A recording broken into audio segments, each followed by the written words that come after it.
आराध्य देव के श्री चरणों में सत सत नमन। मैं अभिनंदन गादिया सूरत से जैन हिंदी ऑडियो बुक में आपका स्वागत करता हूं।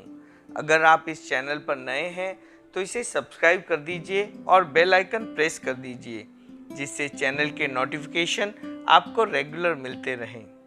कल के अध्याय में हमने सुना था स्वामी जी की अनुकंपारी चौपाई। पुण्य पदार्थ का विवेचन करते हुए स्वामी जी ने क्या कहा, पुण्य से प्राप्त होने वाले सुख पौद्गलिक होते हैं, उसके बारे में स्वामी जी क्या कहते हैं। विनीत अविनीत्री चौपाई। सुदर्शन चरित्र नामक आख्यान में स्वामी जी ने वसंत ऋतु का वर्णन कैसे किया। सास बहू के झगड़े को स्वामी जी ने किस प्रकार बतलाया। ऊँट के पग पेट में ही पहचान लिए जाते हैं, इस पर स्वामी जी क्या कहते हैं। मनुष्य की कर्मजन्य विभिन्नता का वर्णन। उल्टा स्त्रियों के बारे में स्वामी जी क्या कहते हैं। नारी के बारे में स्वामी जी के क्या पद्य हैं। पुरुष की कमियों पर स्वामी जी ने क्या लिखा है। स्वामी जी द्वारा रचित गद्य, स्वामी जी का मर्यादा पद। अब आगे। तेरापन का इतिहास। शासन गौरव मुनि बुद्धमल जी। प्रकाशक जैन श्वेतांबर तेरापंथी महासभा। जीवन का संध्या काल। सक्रिय जीवन। स्वामी जी का सारा जीवन एक सक्रिय व्यक्ति का जीवन था। विश्राम की न उन्हें कभी आवश्यकता अनुभूत हुई और न कभी उन्होंने उसे महत्व ही दिया। जीवन के संध्या काल में भी वे युक्कोचित साहस और सामर्थ्य से कार्य करते रहे। वृद्धावस्था उनकी कार्यक्षमता पर कोई प्रभाव नहीं डाल सकी। जनपद विहार, धर्म प्रसार, आगमिक चर्चाएं, साहित्य निर्माण और शिष्यों के प्रशिक्षण आदि कार्यों में उनकी दैनिकचर्या अत्यंत व्यस्त रहा करती थी। नांगला और झोलका। अपना कार्य स्वयं अपने ही हाथों से करने की वृत्ति स्वामी जी में प्रारंभ से ही थी। वृद्धावस्था में भी वह तद्रूप बनी रही। वे गोचरी के लिए प्राय स्वयं जाया करते थे। विहार में अपनी निश्रा के भंडोपकरणों का झोलका तो उनके पास रहता ही था। उसके अतिरिक्त 2 पुस्तकों का नांगला भी वे वहन करते थे। दोनों को मिलाकर लगभग 10 किलो भार उनके कंधों पर रहता था। शिष्यों के अनेक बार आग्रह करने पर भी उन्होंने उसे नहीं छोड़ा। संवत 1838 में मुनि खेतसी जी दीक्षित हुए। उन्होंने स्वामी जी से इतना आग्रह किया कि उन्हें नांगला देना ही पड़ा। उसके पश्चात संवत 1853 में मुनि हेमराज जी की दीक्षा हुई। उनके आग्रह पर झोलका भी दे दिया।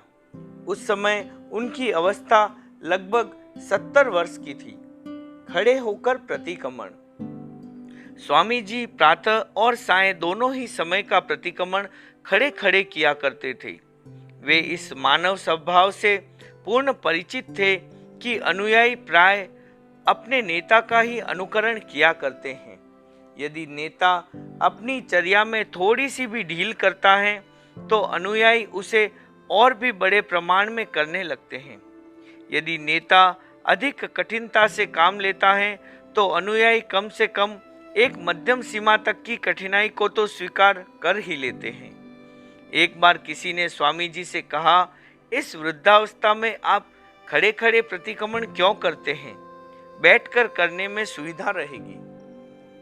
स्वामी जी ने उत्तर देते हुए कहा, मैं यदि बैठकर प्रतिक्रमण करूंगा तो मेरे पीछे वाले संभव सोकर करने लगेंगे। मैं खड़ा खड़ा करूंगा तो आशा की जा सकती है कि वे लोग कम से कम बैठकर तो अवश्य ही करेंगे। सोया ही कौन था। स्वामी जी के जीवन की सक्रियता अनुकरणीय थी।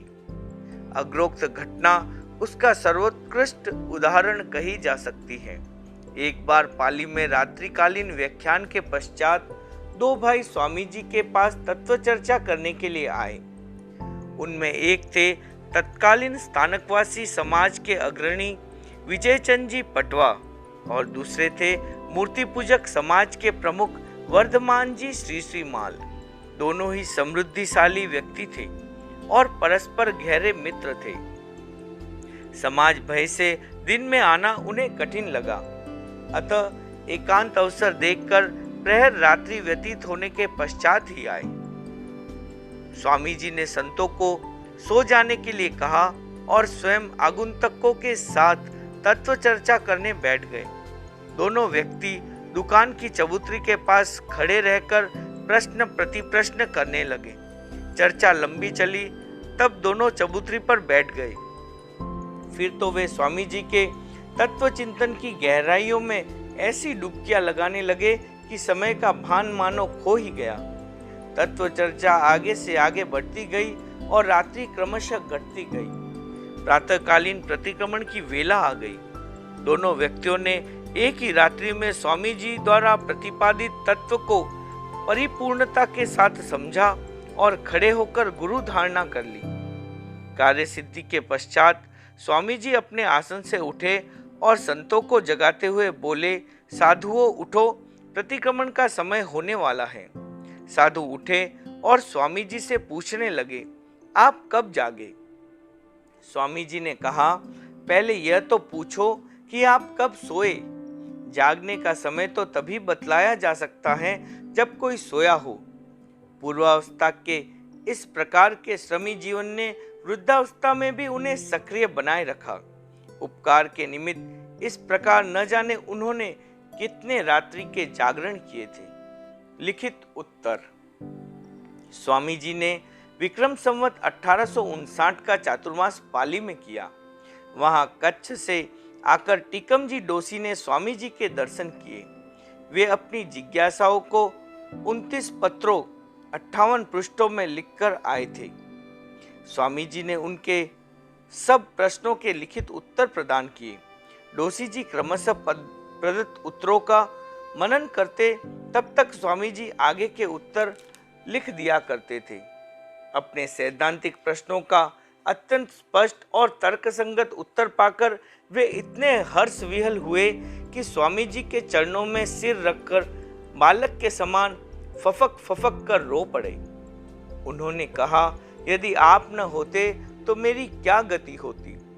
आपने मेरे प्रश्नों के इस प्रकार उत्तर दिए हैं मानो केवल ज्ञानी ने दिए हों। स्वामी जी की अवस्था उस समय 76 वर्ष की थी, फिर भी वे एक युवक के समान निरंतर परिश्रमरत रहा करते थे। वस्तुतः वृद्धत्व उसे ही घेरता है जो क्रियाविरत हो जाता है। क्रियारत व्यक्ति आंतरिक रूप से सदा युवक ही रहता है। स्वामी जी ने 58 पृष्ठों के जो लिखित उत्तर दिए थे वे टीकम डोसीनी चर्चा नाम से आज भी सुरक्षित हैं और उनके गहन ज्ञान तथा श्रमशीलता की गाथा कह रहे हैं। बाटी की घाटी। स्वामी जी की सक्रियता बेजोड़ थी, पर वह उनकी मनोजन्य सबलता थी। साधारण जन की अपेक्षा उनकी शारीरिक सबलता भी बेजोड़ थी। फिर भी अवस्थाजन्य प्रभाव उन्हें अनुभव होने लगा था। संवत 1858 में केलवा चातुर्मास के पश्चात विहार करते हुए वे गोगुंदा तथा उसके पार्श्ववर्ती सभी क्षेत्रों में विचरे। पहाड़ी क्षेत्र होने के कारण उबड़ खाबड़ मार्गों पर चलना तब 75 वर्ष की अवस्था में स्वामी जी को कठिन लगने लगा। बाटी की घाटी, भूताला का घाट और मोड़ी आदि के पर्वतीय मार्गों को पार करते हुए उन्होंने थकान का अनुभव किया, परंतु आगे गोगुंदा के श्रावकों की भक्ति का आकर्षण भी कोई कम नहीं था।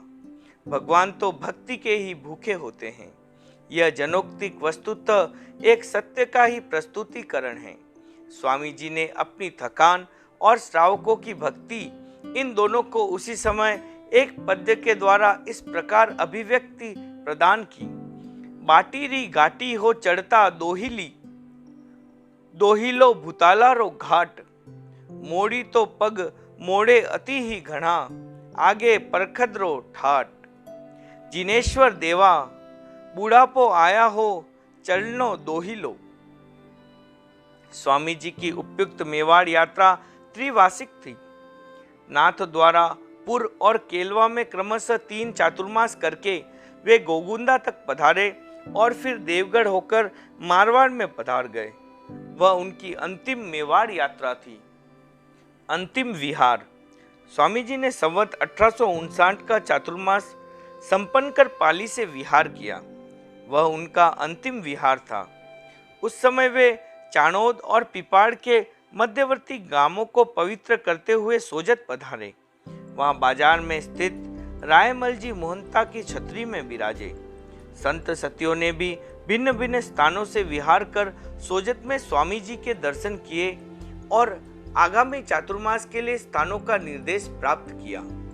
वहां सिरियारी से आए हुए श्रावक हुकुमचंद जी आछा ने स्वामी जी को सिरियारी में चातुर्मास करने की प्रार्थना की। साथ ही बाजार में अपनी पक्की हाट में विराजने की भी प्रार्थना की। स्वामी जी ने उनके आग्रह पर वहां का चातुर्मास स्वीकार कर लिया। सोजत से कंटालिया तथा बगड़ी होते हुए वे चातुर्मास करने के लिए सिरियारी पधारे और पूर्वोक्त पक्की हाट में विराजे। सप्तर्षि मंडल। उस चातुर्मास में स्वामी जी की सेवा में मुनि भारमल जी, मुनि खेतसी जी, मुनि उदयराम जी, मुनि रायचंद जी, मुनि जीवो जी और मुनि भग जी, ये 6 संत थे। स्वामी जी सहित ये सप्तऋषि मंडल सिरियारी के भाग्य आकाश में एक अनुपम ज्योति लिए हुए आया। स्थानिक श्रावकों में अत्यंत उल्लास और हर्ष की एक लहर दौड़ गई। उस समय का सिरियारी उस समय मारवाड़ का एक अच्छा नगर गिना जाता था। जैन श्रावकों के भी वहां बड़ी संख्या में घर थे। नगर के अंचल से बिल्कुल सटी हुई पर्वत श्रेणी परकोटे की तरह उसकी सुरक्षा करती है। कुछ ही मील की दूरी पर अरावली पर्वत श्रेणी भी सुरक्षा भीति की जो सुशोभित है। तत्कालीन मारवाड़ राज्य के दक्षिण पूर्वी किनारे का यह नगर बहुत समृद्ध और सुंदर गिना जाता था। स्वामी जी के समय वहां के अधिपति ठाकुर दौलत सिंह जी कुंपावत थे, जो कि राठौर सरदारों में बहुत प्रभावशाली गिने जाते थे। सिरियारी में इस समय ओसवालों के बहुत थोड़े घर थे। बहुत से परिवार व्यापार्थ दक्षिण भारत जा बसे हैं। कुछ परिवार ऐसे भी हैं जो यदाकदा मारवाड़ में आते हैं और अपने पुरानों घरों की सार संभाल कर पुनः चले जाते हैं। परंतु स्वामी जी के समय में वहां ओसवालों के 981 घर थे। उनमें से 781 घर तो तेरापंथी और शेष 200 घर अन्य संप्रदायों की मान्यता वाले थे। स्थानिक इतिहास के अनुसार सिरियारी का हास संवत 1873 में राजनीतिक कारणों से हुआ। उस समय जोधपुर नरेश मान सिंह जी को बंदी बनाकर उनके पुत्र छत्र सिंह जी ने राज्य पर अधिकार कर लिया था। उन्होंने निष्कंटक होने के लिए अपने पिता के कृपा पात्रों को सताना एवं समाप्त करना प्रारंभ कर दिया। ऐसी स्थिति में कुछ लोग अन्यत्र भाग गए। उनमें एक चैनकरणजी सिंघी भी थे। वे तत्कालीन सिरियारी ठाकुर मालम सिंह जी के पास चले गए। ठाकुर ने आश्वासन दिया कि हम आपकी सुरक्षा के लिए आवश्यकता होने पर नरेश की सेना का भी सामना करेंगे। नरेश को जब पता चला कि सिंघी जी सिरियारी में हैं, तो उन्होंने ठाकुर साहब को कहलवाया कि उन्हें जोधपुर भेज दे। ठाकुर ने उस आदेश को नहीं माना तो नरेश ने क्रुद्ध होकर सेना भेज दी। सेना के भय से काफी लोग वहां से अन्यत्र पलायन कर गए। ठाकुर ने परकोटे की पोल के दरवाजे बंद कर दिए।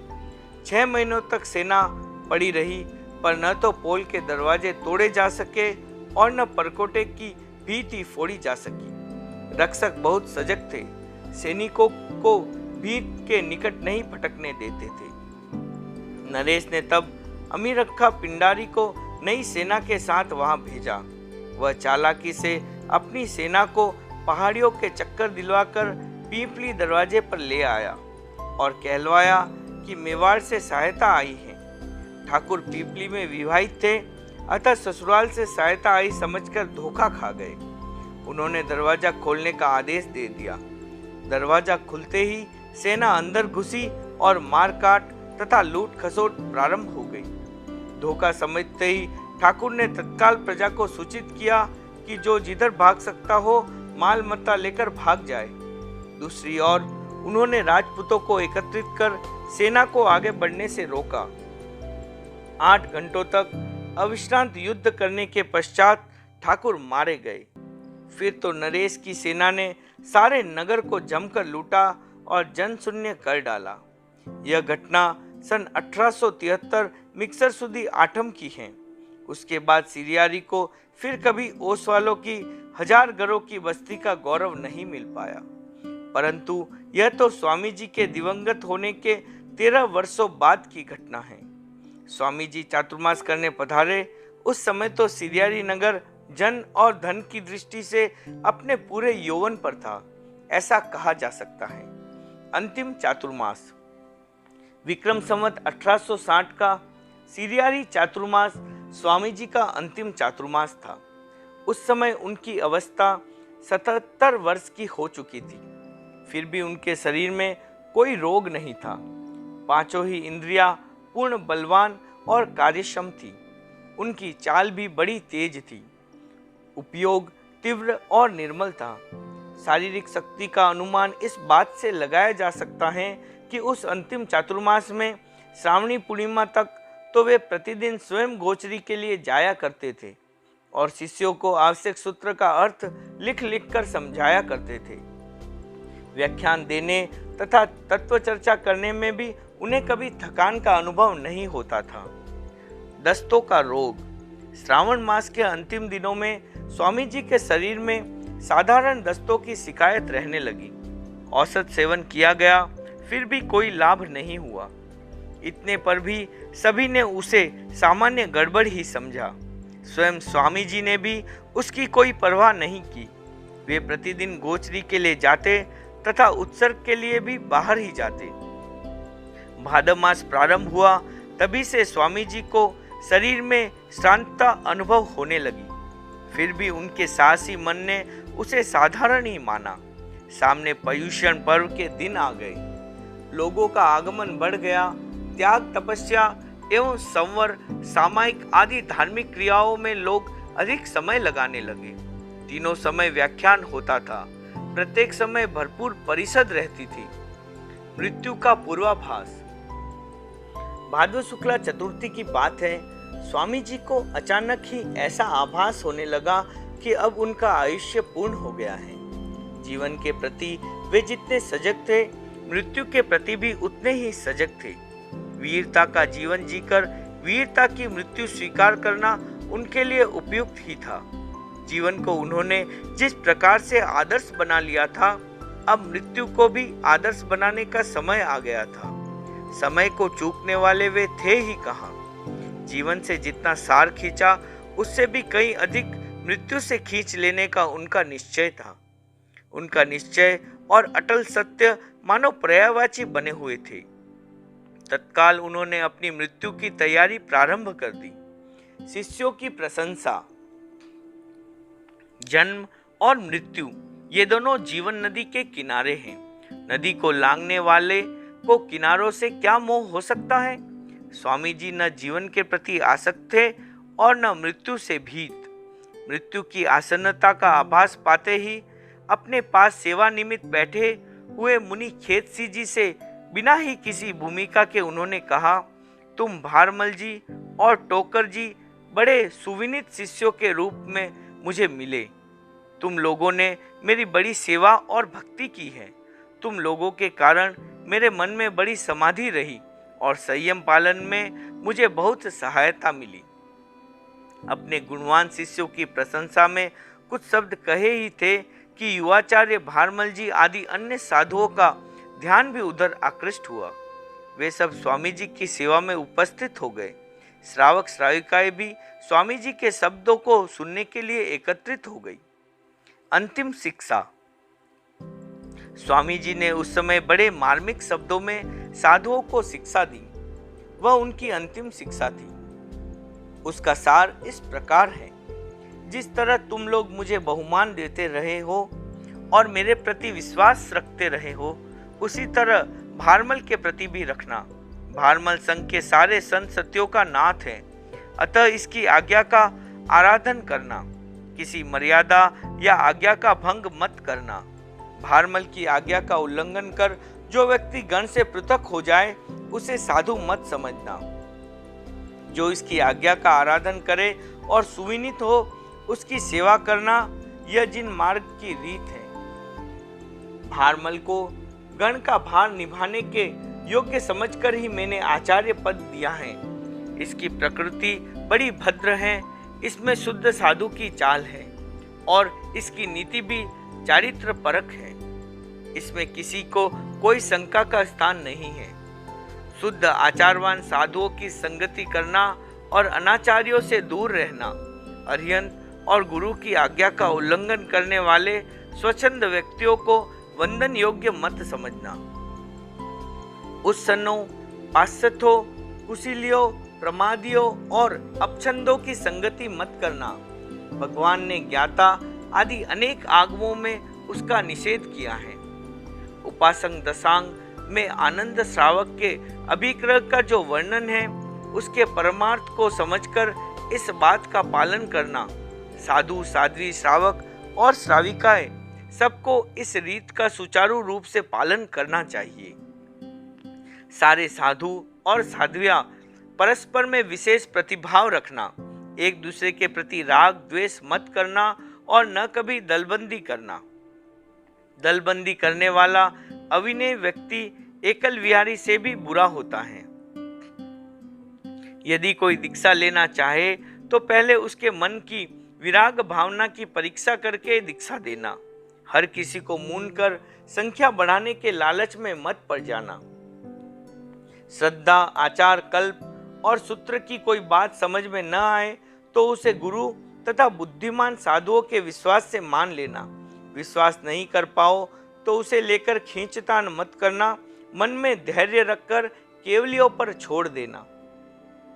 किसी बोल की स्थापना गुरु की अनुमति के बिना स्वच्छंद मति से मत करना।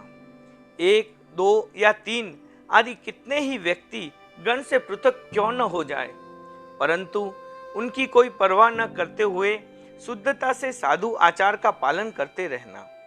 एक गुरु की आज्ञा में रहना, इस मर्यादा को परंपरा के रूप में सदैव निभाना। जो लिखित मर्यादाएं पहले से हैं उनका पूर्ण रूप से पालन करना।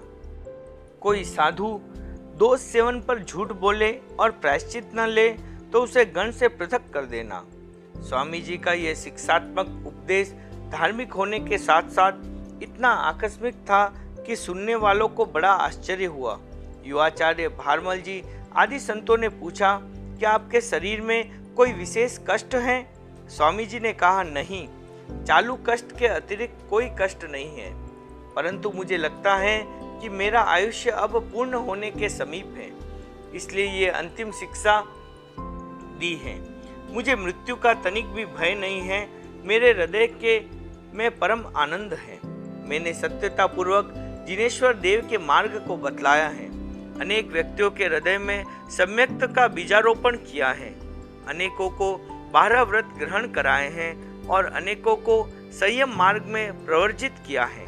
तत्व ज्ञान विषयक मैंने जो पद्य रचनाएं की हैं वे सब सूत्र न्याय के अनुसार हैं। उनके पीछे कोई अभिनिवेश नहीं है। शुद्ध अंतःकरण से मुझे जैसा ज्ञात हुआ वैसा ही मैंने कहा है। मैं अपने को कृतकृत्य मानता हूँ। मेरा मन पूर्ण रूप से शांत है। मैं किसी प्रकार की अशांति या कमी का अनुभव नहीं करता। स्वामी जी ने पुनः शिक्षा देते हुए कहा, तुम लोगों से मेरा यही कथन है कि स्थिर चित्त होकर भगवान के मार्ग का अनुसरण करना, दुर्बुद्धि और कदाग्रह को दूर छोड़कर आत्मा की उज्ज्वलता हो वैसा कार्य करते रहना। शुद्धाचार की आराधना में कभी स्वल्प मात्र भी चूक मत करना। समिति, गुप्ती और महाव्रतों का सावधानी पूर्वक पालन करना। शिष्य शिष्याओं पर तथा वस्त्र, पात्र आदि उपकरणों पर किसी प्रकार का ममत्व मत रखना। प्रमाद को सदा दूर करना। पुद्गल आसक्तियों में मत फंसना। संयम में शुद्ध मन से अनुरक्त रहना। स्वामी जी की यह अंतिम हित शिक्षा थी। इसमें उनके संपूर्ण जीवन के बहुमुखी अनुभवों का सार भरा हुआ था। स्वामी जी ने अपने जीवन रूपी समुद्र को मथ कर जो अमृत प्राप्त किया था, अंतिम शिक्षा उसी एक घूंट थी जो संघ की तरुणिमा को अमरता प्रदान करने में समर्थ हुई। मोह मत करना। बाल मुनि रायचंद जी स्वामी के एकदम निकट बैठे थे। उन्हें शिक्षा प्रदान करते हुए उन्होंने कहा, तुम बुद्धिमान बालक हो, अपने आचार और व्यवहार में पूर्ण सजग रहना, निर्मल ध्यान रखना, मेरे प्रति किसी प्रकार का मोह मत करना। मुनि रायचंद जी ने कहा, आप आत्म कल्याण कर रहे हैं, अपने मनुष्य जन्म को सफल बनाते हुए पंडित मरण के द्वारा आप उत्तम गति को प्राप्त होंगे। ऐसी स्थिति में मैं मोह क्यों करने लगा? मेरे से बहुत बड़े युवाचार्य भारमल जी स्वामी जी के अनन्य भक्त थे। लोग स्वामी जी और उनकी जोड़ी को भगवान महावीर और गंधर्व गौतम से उपमित करते थे। स्वामी जी को अंतिम प्रस्थान की तैयारी करते हुए देखकर उनका हृदय व्यथा से भर गया। वे कहने लगे, आपके चरणों में रहते हुए मन सदैव साहस से भरा रहा। अब आप आगे की तैयारी करने लगे हैं। आप जैसे ज्ञानी और पवित्रात्मा गुरु के दर्शनों का वियोग मेरे लिए अत्यंत दुस्सह हो जाएगा। स्वामी जी ने कहा, तुम अपने संयम की निर्विचार पालन करते रहना, किसी प्रकार की चिंता मत करना, निर्मल चरित्र की आराधना करते जब तुम देवगति में जाओगे तब महाविदय में अरिहंतों, गंधर्वों तथा मेरे से बहुत बड़े ज्ञानी और महान संयमी अणगारों के दर्शन प्राप्त कर सकोगे। तुम स्वयं भी शीघ्र ही कर्म बंधनों को तोड़कर मुक्ति प्राप्त करोगे। कोई कामना नहीं। मुनि खेतसी जी ने अत्यंत निकटता से स्वामी जी की सेवा की थी। वे सतयुग के मुनियों जैसे पवित्र हृदय थे, इसलिए उन्हें सतयुगी कहा जाता था। उन्होंने स्वामी जी से कहा, गुरुवर, आपके विरह की संभावना से ही हम लोग तो सिहर उठते हैं। आपके तो यहाँ भी झंड है और आगे भी झंड लगा रहेगा। आप किसी उच्च देवलोक में जाएंगे ऐसा प्रतीत होता है। स्वामी जी बोले, मुझे न किसी प्रकार के झंड की आकांक्षा है और न किसी देवलोक की। वहाँ केवल विनाशशील पौद्गलिक सुख होते हैं। उनमें आसक्त होने वालों को अनंत दुखों का भागी बनना पड़ता है। मैं ऐसे भंगुर सुखों की कोई कामना नहीं करता। मेरा मन तो मुक्ति सुखों में लीन है। तुम लोग भी पौद्गलिक सुखों की वांछा मत करना, किसी भी प्रकार के व्यामोह में मत फंसना। स्वामी जी की चित्तवृत्तियों की पावनता का अनुमान जीवन के संध्या काल में प्रदान की गई पूर्वोक्त शिक्षाओं तथा मुनिजनों से हुए वार्तालाप से सुस्पष्ट लगाया जा सकता है कि वे पौद्गलिक सुखों से पूर्णतः विरक्त थे। अतः उनके जीवन प्रसंगों से संतुष्ट रहने वालों का तो कहना ही क्या, उन्हें सुनने वालों के मन में भी विरक्ति की लहरें हिलोरे लेने लगी। कल के अध्याय में हम सुनेंगे, स्वामी जी ने सबसे खमतखामना क्यों किया, स्वामी जी ने किससे और क्यों कहा, अब इस देह का क्या मूल्य, स्वामी जी ने अंतिम भोजन किसके हाथों से ग्रहण किया, बाल मुनि रायचंद जी ने स्वामी जी से क्या कहा और स्वामी जी ने क्या प्रतिक्रिया दी, स्वामी जी ने आजीवन अनशन कब और कहाँ लिया था, स्वामी जी ने युवाचार्य भारमल जी को व्याख्यान देने को क्यों कहा, क्या स्वामी जी को अपनी अंतिम अवस्था में अवधि ज्ञान हो गया था। जयाचार्य जी महाप्रस्थान के विषय में क्या कहते हैं। ओम अरहम।